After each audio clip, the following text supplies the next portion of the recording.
नमस्कार। मैं वैद्यराज संजय आप सभी का स्वागत करता हूं। आज हम बात करने जा रहे हैं मेह रोग की।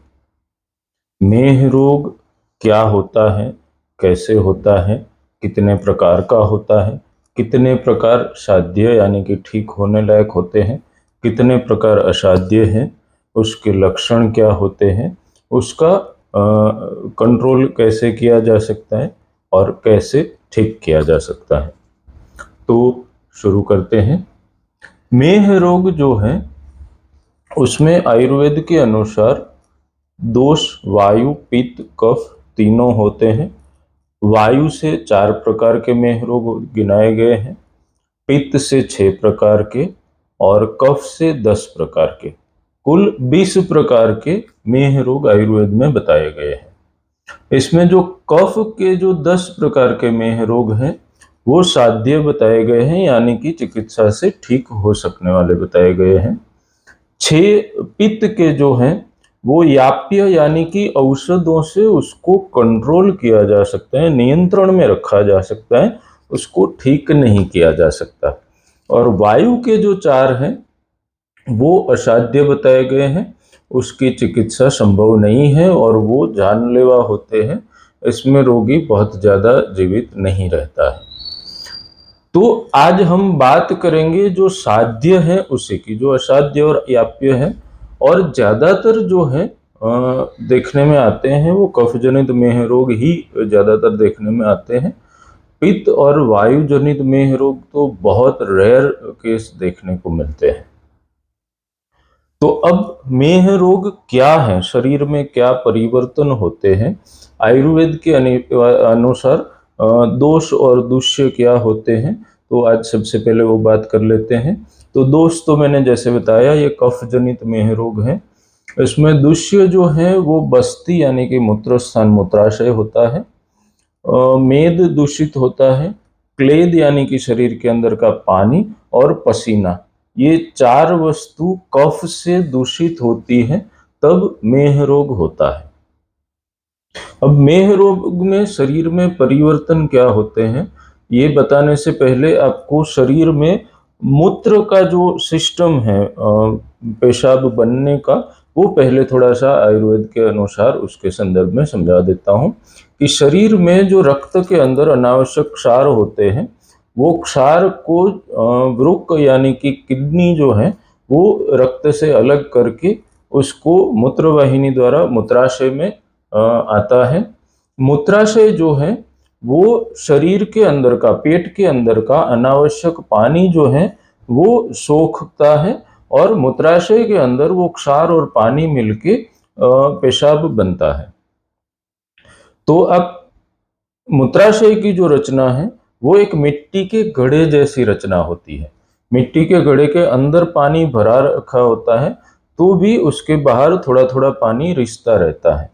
तो उसी तरह से मूत्राशय जो है वो उल्टे घड़े जैसे आकार का रहता है और वो भी उसके आजू बाजू देह कोष्ठ जो बोलते हैं, पेट के अंदर का जो हिस्सा होता है जिसमें पानी भरा होता है, जो पानी आंतों से जो है वो द्रवित होकर अंदर इकट्ठा होता है, वो पानी को थोड़ा थोड़ा करके सोख के पेशाब बनाता है।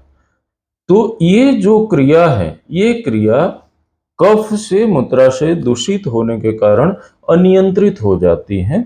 जो पानी सोखने की क्रिया जो है वो एक नियंत्रित अवस्था में होती है, वो अनियंत्रित हो जाती है।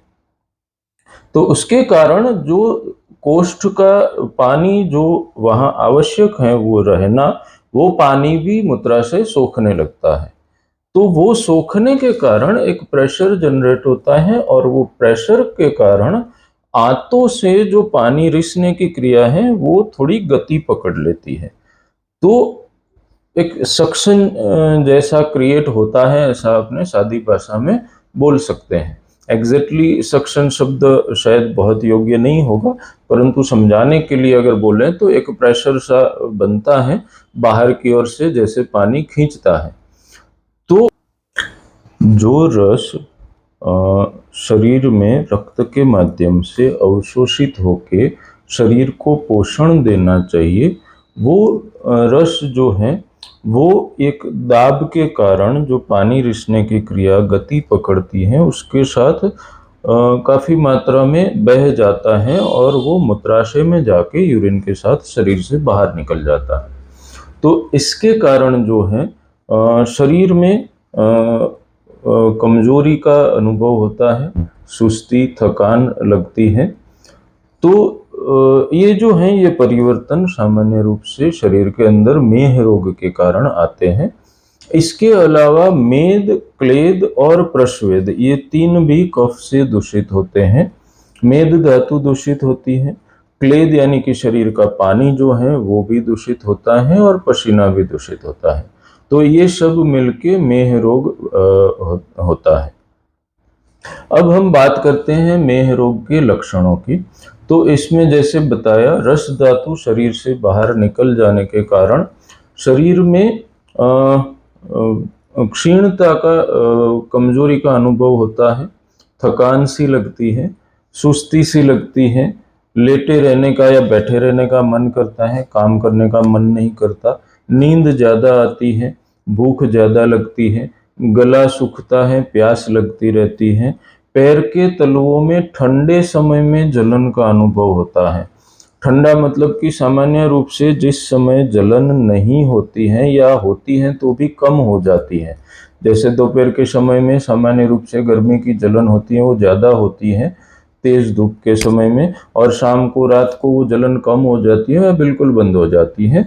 परंतु मेह रोग में इससे उल्टा होता है कि ठंडे समय, सुबह के या रात के समय में जलन ज़्यादा होती है, दिन भर में कम होती है या बंद हो जाती है। तो ये जो है ये सामान्य लक्षण मेह रोग के रहते हैं। अब हम इसके प्रकार की बात करते हैं। आयुर्वेद में जैसे 20 प्रकार के मेह रोग बताए गए हैं, उसमें से अपने चर्चा 10 प्रकार के जो साध्य मेह रोग हैं उसी की कर रहे हैं। तो साध्य मेह रोग यानी कि कफ जनित जो 10 मेह रोग है उसकी हमने चर्चा कर रहे हैं। तो उसमें आप बोलेंगे कि भाई दोष भी सेम है, दुष्य भी सेम है, रोग एक है, तो उसके भेद कैसे होते हैं? तो इसमें जो पेशाब का, मूत्र का स्वरूप जो होता है वो हर मेह रोग के प्रकार के अनुसार अलग अलग होता है और उसी के आधार पर उसके भेद अलग किए गए हैं। जैसे लाला में है, सांद्र में है, शीत में है, इक्षु में है, पूय में है, शुक्र में है।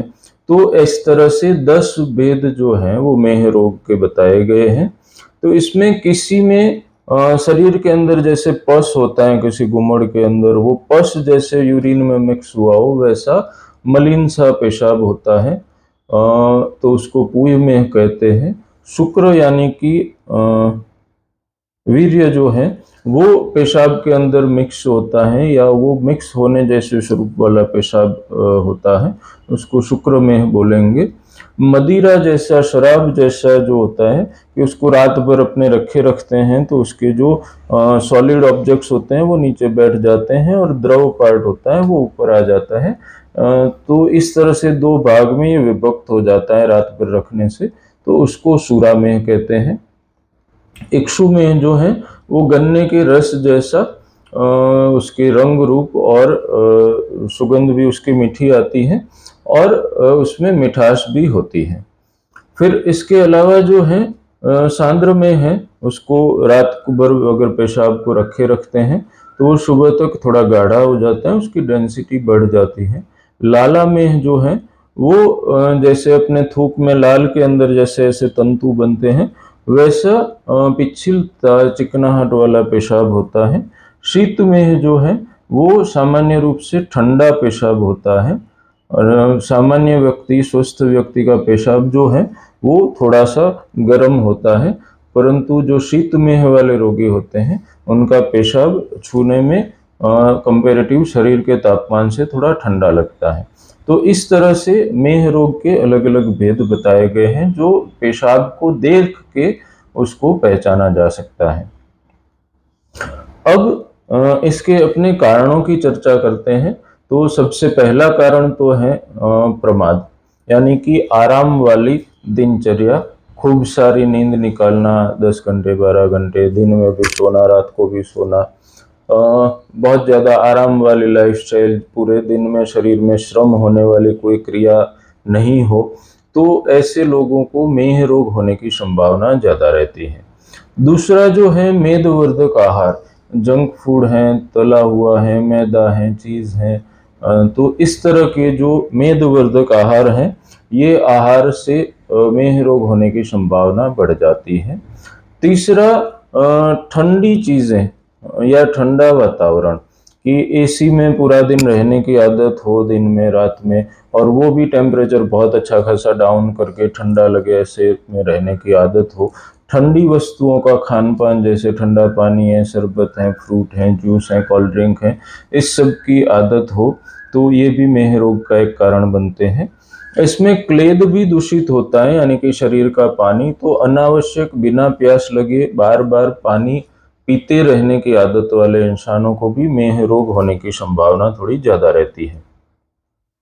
इसके अलावा अति स्निग्ध आहार, मतलब घी, दूध, तेल इत्यादि वाले द्रव्यों का आपकी पाचन क्षमता और शारीरिक श्रम के अनुपात में ज्यादा सेवन करना, इसको बिल्कुल त्याग नहीं करना है, क्योंकि शरीर की जो स्निग्धता है, शरीर की चिकनाहट है, वो इनके आधारित होती है।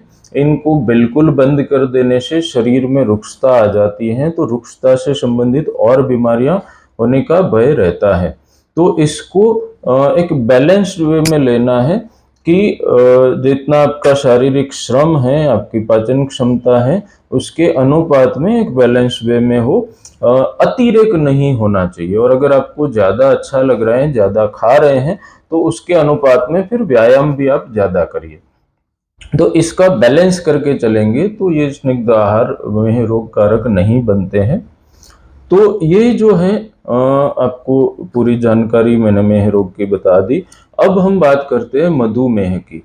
तो ये सारे प्रकार के मेह रोग जो हैं बहुत पुराने हो जाते हैं, तब पेशाब का स्वरूप शहद जैसा, मधु जैसा रंग, रूप, स्वाद, गंध में होने लगता है, तो फिर वो मधुमेह कहलाता है।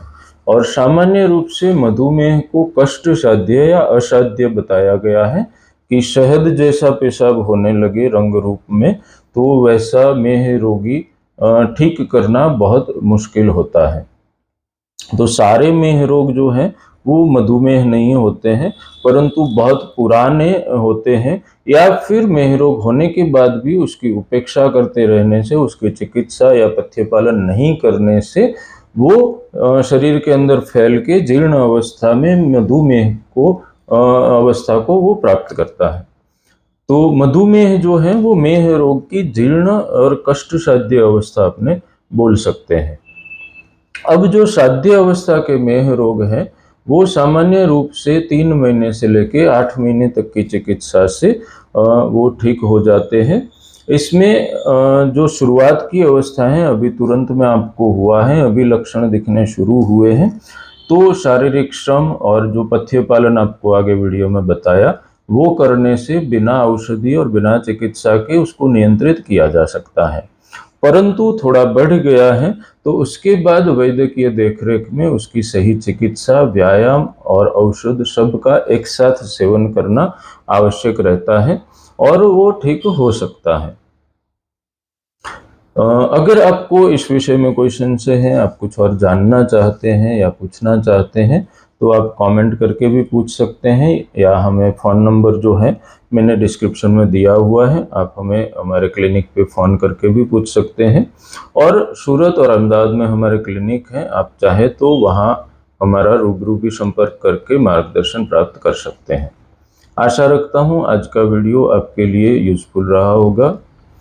आगे आप किस विषय के बारे में जानना चाहते हैं, हमें कमेंट करके बताइए। कोशिश करूंगा कि आपको आगे आपकी जानकारी जो आपको वांछित है वो मैं उपलब्ध कराऊं। मिलते हैं अगले वीडियो में। स्वस्थ रहें, निरोगी रहें। धन्यवाद।